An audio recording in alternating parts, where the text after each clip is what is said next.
everybody, the Miss Peg here, and we are working through our FSA Algebra 1 and of course review packet. And right now we are on the algebra and modeling section, and we're currently working on the first standard here, which I call APR 1.1, that has to do with polynomials. And moving on, we have already finished questions 1 and 2 in this review packet under this standard. And we're going to go on right now to question number 3. We may be able to hit number 4 in this video, but chances are we'll do 3 and do 4 in the next video. Almost done with this page. There's 6 on here. Then we'll be moving on to a new standard. So if you are having challenges with polynomial expressions and working with polynomials, please review each of these in this section. This is counted on just over 40% of the exam. It's in this section. So here we go. Let's get right into this. Okay. Boom. Yep. All right. Which is the simplified form of this expression? So the first thing I look at is that I'm going to be simplifying something, and I have something that is an expression. Remember, expressions do not have an equal sign. Okay, there's no equal sign in an expression.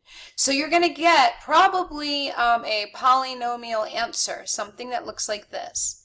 Okay, so the first thing I notice, I have to examine what is this question showing me.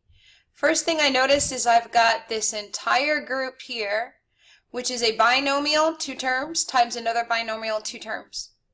Then once I get that, I have to continue adding and subtracting, let's say, these terms. So I need to start here and multiply those because multiplication comes before addition and subtraction in the order of operations. Okay, so I'm going to show a new way that I do this. I think in previous questions I showed the FOIL method where we do first, outer, inner, and last. You can go back and see that one done on number 1. I'm going to show another option here that I like to give different ways to do things. So I'm going to do what's called double distributive property. Okay, so 2x. So here's how I do this. I take this 2x and I write the 2x down here, cross them off. Then I take this 3, write the 3 right there, cross it off. And then I take this entire set here in parentheses, x minus 6. And I'm going to duplicate that for each of these. So I'm still doing first and outer when I do this group here. And I'm still doing inner and last when I do this group here. But I'm just grouping it differently so that I can maybe see the problem better. Everybody does processes a little bit different. So this may be a way that works for you a little bit faster. Okay, so when I go here now, I need to find what is the answer for each of these, the simplified form for these two. So I'm going to do distributive property. So I have a 2x times x. So I don't like to write out every step. I'm going to write the steps here, but normally I just do them in my head. 2x times x, and then I have a 2x times negative 6. Those are the two sets that I'm distributing. Well, 2x times x, there's a previous video shows you how to do the adding and subtracting as well as multiplying when you have these variables, especially if they have exponents. So here I have 2x times 1x is going to give me 2x, and I'm going to put on there a squared. I'm squaring because when I'm multiplying these 2x and 1x together, I'm going to add their assumed exponents of 1 because there's 2 of them. X times x is x squared. And then I have here 2x times negative 6. Well, when we're multiplying, it's okay. We don't have to watch for the like terms. That's only when adding and subtracting. So I can do this right here. 2 times negative 6 is negative 12, and that x is still on there. Okay, so this group came out to this answer right there. So same thing here. This time I'm going to do it in my head. So 3 times x, I'm going to come over here and say is 3x. And 3 times negative 6 is negative 18. Okay? Once you have this grouping, I like to take this and say, okay, I need to simplify that. So hopefully you have all of this. I'm going to erase that part right there to make a little bit of room for us. Let me clean this up a little bit. Boom. Okay, and back to my pen. So here I need to combine like terms. So literally it says 2x squared minus 12x. Then there's 3x minus 18. Automatically I see that this term 2x squared can just be written down 2x squared. He has no like term to be combined with. Okay, so that one's done. However, these two, negative 12x and 3x, can be combined because they both have that variable x on the end of it. So actually it's negative 12, and there's nothing in front of that 3, so I assume that to be plus. So negative 12x plus 3x is going to give me negative 9x. Finish those, and I have left this negative 18, which I'm going to write down as minus 18. The reason I do that here, okay, I have a trinomial. This whole entire group now was simplified to that. So that's not the only thing we had to simplify though. Now we have to bring down all the rest and see what can combine. So minus 2x squared plus 3x and plus 30. So that's a plus 30. So what I can see here right away is some things can combine and some things cannot. So let me group. So this can go with this.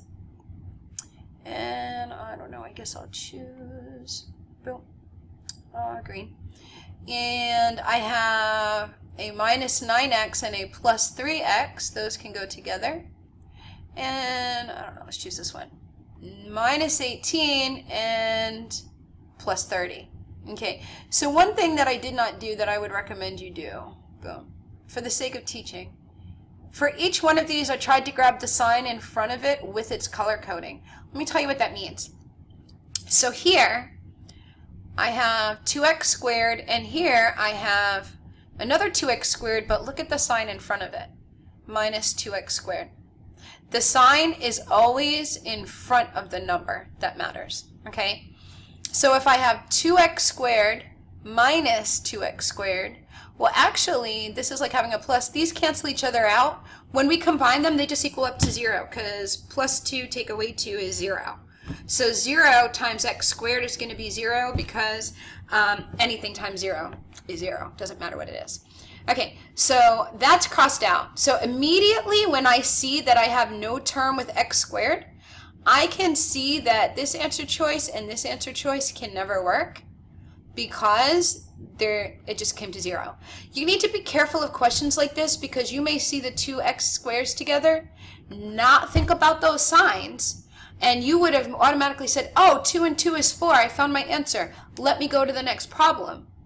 But if you did that and you went too quickly, you jumped the gun and you got the question wrong. You may have run right in where your mind wanted to go, but you just didn't pay attention to the details. So persevere through the problem. All right, so the next part here is I have a negative 9x, also called minus 9x, and plus 3x. Those can combine because they both have that variable x. So negative 9 plus 3. Well, if I go down 9 and back up 3, I'm still down 6. So I have negative 6x. I'm going to cross those terms out because I know I just used them, okay? So it shows me I'm on the right track because this answer and this answer both have a negative 6x to start. The question becomes, is it going to be minus 12 or plus 12? Well, let's take a look. So I have a negative 18 with a positive 30 to be combined as like terms. These are the constant terms in our polynomial. The constant terms are just numbers. They don't have a variable on it. So how would I do that problem? Negative 18 plus 30. Well, negative 18 plus 30 is plus 12 or positive 12. I knew it was going to be a 12, but the question was it going to be plus or minus? So because plus 30 is more positive and negative 18 is more negative, whichever is more positive, whichever the bigger number, the sign of the bigger number, that's the sign you're going to keep. So the way I would have done that is said 30 minus 18 is 12. This one was a positive, that one was a minus or a negative. This is bigger. When I say bigger, the larger number the sign is positive, so it's a positive. It just means it leans more on the positive side. It's just another way to think about integers, positive and negative numbers. A lot of students have trouble with that. So here it shows us clearly now that our answer choice is answer choice C. Also funny that they put E, A, B, and C in order here. That's just odd. Okay, well anyway, that's question number 3. Hopefully you understand that one. Again, we had to do distributive property first. Then we had to go drop down the rest of the problem, combine our like terms for our final answer. This one was tricky because you could have gotten thrown off if you were going really fast by answer choice E. Then you could have gotten thrown off between one of these two and had to figure out, is it going to be plus 12 or minus 12? So I hope that helps, and it helps you on a test. Tune in for the next video for problem number 4. This is a problem type almost guaranteed to be seen, and it's a little tricky, so we're going to take some time on the next video. All right, well, that's it for me. Thank you for watching. Feel free to, or actually not feel free, please do subscribe and like this video if you were able to get any help. Also, share along with other people who may also need help in class. It may be yourself, it may be a friend, a person at school. Share with your teachers. And most of all, try your best on this Algebra 1 EOC. You do need this in the state of Florida to graduate high school. If you have any questions that you want me to answer about math specifically, or examples you want me to do, just send me a message or comment below, and I'll do my best to try to do that for you. All right, I'm out. Thanks.